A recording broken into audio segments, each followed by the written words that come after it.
ఆపుతారో ఇదంటే మళ్ళీ లేదు మేము అనుకోలే అని చెప్పడం 1 hour 2 hours ఇబ్బంది పెట్టడం, ఆ తర్వాత వదిలేయడం. సేమ్ కేసు విత్ కాసు మహేష్ రెడ్డి గురజాలలో మరీ అన్యాయం. బీసీలు ఎక్కడ చిన్న టెంపుల్లో తలదాల్చుకున్నారు, వాళ్ళ మీద అటాక్ పోతుంటే వెళ్ళిపోతే ఇట్లా చెప్పుకుంటూ పోతే మీరే రిపోర్ట్ చేశారు, మీడియానే రిపోర్ట్ చేసింది వస్తున్నాయి వీటిలో. సో ఎన్నికల కమిషన్ ఆధ్వర్యం లేక పరిపాలన పోయినప్పటి నుంచి, అలాగే పోలీస్ అబ్జర్వర్గా వ్యక్తి రిటైర్డ్ అధికారి రావడం, రిటైర్డ్ అధికారులు వేయడమే రేర్గా అరుదుగా జరిగేది. అతను వచ్చి ఇక్కడ కూర్చొని టీడీపీకి తనకు మధ్య ఒక రాయబారం లేసి లేదా మెసేజ్ తీసుకొచ్చే ఒక మాజీ ఐపీఎస్తో కూర్చొని డెసిషన్లు తీసుకోవడం, డైరెక్ట్ థ్రెటనింగ్ ఇచ్చేయడం.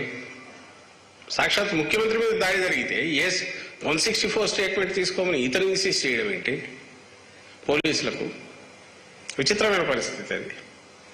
నువ్వు రెఫరీ అనేవాడు, మధ్యలో బ్యాలెన్స్ చేసేవాడు, చూస్తూ జరుగుతున్న దాంట్లో తప్పనిసరి అయితే తప్ప జోక్యం చేసుకోకూడదనేది బేసిక్. ఎవరిని అడిగినా చెప్తారు, కామన్ సెన్స్ ఉండేవాళ్ళైనా. ఈసీదే ఆ రోల్. ఇప్పుడు ఇందులో అధికారులను ట్రాన్స్ఫర్ చేయడం గురించి వాళ్ళకు ఈసీకి అధికారం లేదని ఎవరన్నట్లా ఖచ్చితంగా ఉంది. అయితే ప్రాపర్ దాంట్లో స్క్రూటినీ చేసి సిచ్యువేషన్ గమనించి తప్పనిసరి అయిన పరిస్థితిలో చేయడం, చేసిన తర్వాత ఆ గ్యాప్ అయితే సమర్థులైన అధికారితో ఫిల్ చేస్తేనే కదా దానికి పర్పస్ సర్వ్ చేయదు. దాని ఇంకా పరిస్థితి దారుణంగా తయారయ్యేట్టు చేస్తే మరి ఆ ఫెయిల్యూర్ ఈసీది కదా. పల్నాడులో గొడవలకు ఈసీని కాకుండా పట్టాలి. సపోజ్ ముందు అధికారం ఉంటే అప్పుడు అనడానికి అవకాశం ఉంటుంది. అధికార పార్టీకి ఇదిగా పనిచేసే అధికారం ఉన్నాడు, సన్నిహితంగా ఉండేవాడని ఎవరన్నా ఆరోపణ చేయడానికి. మా స్ట్రైట్ క్వశ్చన్, మీరే వీళ్ళు పనికిరారని చెప్పి తీశారు. మరి వచ్చినప్పుడు ఎఫిషియెంట్ కంట్రోల్ చేయాలిగా, ఎఫిషియెంట్గా చేయలేకపోతే ఎవరిది ఫెయిల్యూర్? మరి ఎలక్షన్ కమిషన్ది కాదా? ఎవరు కేవలం అధికారం ఒకటి ఎంజాయ్ చేయడానికే అన్లిమిటెడ్ అధికారం. ఎన్నికల కమిషన్ ఉందనుకుంటే ఎట్లా? ఇంకా మిగిలిన వాటి లేకపోతే పాయింట్అవుట్ చేశాం ఆల్రెడీ. ఏదైతే బెనిఫిట్స్ ఉన్నాయో సంక్షేమ పథకాలకు సంబంధించి అంతకంటే ఘోరం ఎక్కడన్నా ఉంటుందా? వేరే స్టేట్స్లో ఎక్కడా లేనిది ఈ స్టేట్లో మాత్రమే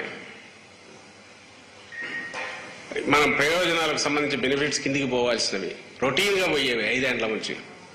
ఆపడమే కాకుండా ఎవరో బెనిఫిషరీస్ కోర్టుకు వెళ్ళి కోర్టు లేదు దీనికి సరైన ఇది లేదని చెప్పి ఈసీ టైం ఇస్తే మళ్ళీ అప్పుడు ఎక్కడ చేస్తారో గవర్నమెంట్ అని చెప్పి క్లారిఫికేషన్ల పేరిట కాలయాపన చేయించి అది కూడా ఆ విండో క్లోజ్ అయ్యేట్టు చేయడం అనేది ఈజిట్ ఒక న్యూట్రల్ పొజిషన్లో ఉండి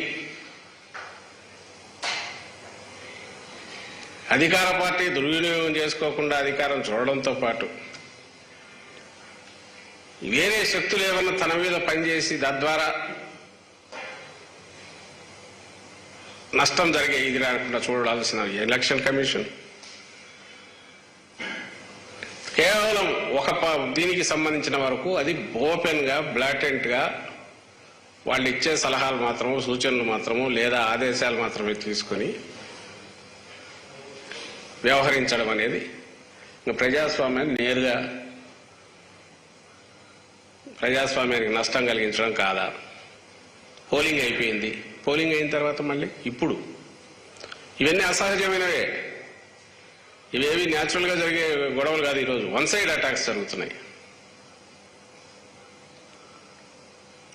దీనికి ఖచ్చితంగా ఎలక్షన్ కమిషనే బాధ్యత వహించాలి. కరెక్ట్ చేసుకునే ప్రయత్నం కూడా చేయలేదు, కరెక్ట్ చేసుకునే ప్రయత్నం చేయలేదు.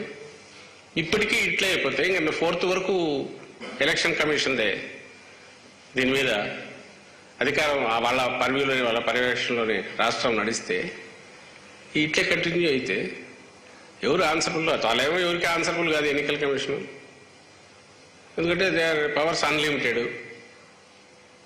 కోర్టు కూడా ఒక దీనికి మించిపోలేదు. మరి తప్పు కదా ఇది? ప్రమాద సూచన కదా, ప్రమాదకరమైన పరిస్థితికి దారి కదా. ఇప్పటికైనా ఈ విషయం గమనించి తక్షణం మా వాళ్ళు అడిగారు పోలీస్ అబ్జర్వర్ను మార్చాలి, వాట్ ఎవర్ ఇన్నాళ్ళు తీసుకున్న డెసిషన్స్ను ఒకసారి అట్లీస్ట్ ముందు శాంతి నెలకొనేట్టు. ప్రభుత్వం దగ్గర అధికారం లాక్కుంటావు, నువ్వేమో నీ అధికారం సరిగా ఉపయోగించి శాంతి భద్రతలు కాపాడే ప్రయత్నం చేయవు. ఉన్న అధికారంలో ఎవరైతే ప్రోయాక్టివ్గా మీ వాళ్ళకి కావాల్సిన వాళ్ళు అగ్రెసివ్ ఉండే వాళ్ళము ఎంకరేజ్ చేశారు, కొంచెం నిజాయితీగా పనిచేసే వాళ్ళు ప్రతి వాళ్ళకు థ్రెట్ పెట్టారు. వాళ్ళకు భయం, ఈ టైంలో ఎందుకులే ఎలక్షన్ కమిషన్ కోపం ఆగ్రహానికి గురి చూడాల్సి వస్తుంది, వాళ్ళు హెజిటేట్ చేసి వెనక్కు జరుగుతున్నారు. ఇంకా అడ్మినిస్ట్రేషన్ అంతా డేంజర్లో పడదా? శాంతి భద్రతలు డేంజర్లో పడవా? ఇదే అదనుగా ఇటువైపు ఆయన చంద్రబాబు నాయుడు గారు ఆయన ఒక అరాచకం సృష్టించి రాష్ట్రంలో ఏదో అయిపోతుందని వాళ్ళు మళ్ళీ గవర్నర్ దగ్గరికి పోవడం. నువ్వే ప్రాబ్లమ్స్ క్రియేట్ చేస్తున్నావు, నీ పార్టీనే ప్రాబ్లమ్స్ క్రియేట్ చేస్తుంది. నువ్వే మళ్ళీ ఈసీకి రాస్తావు, సిఎస్కి రాస్తావు.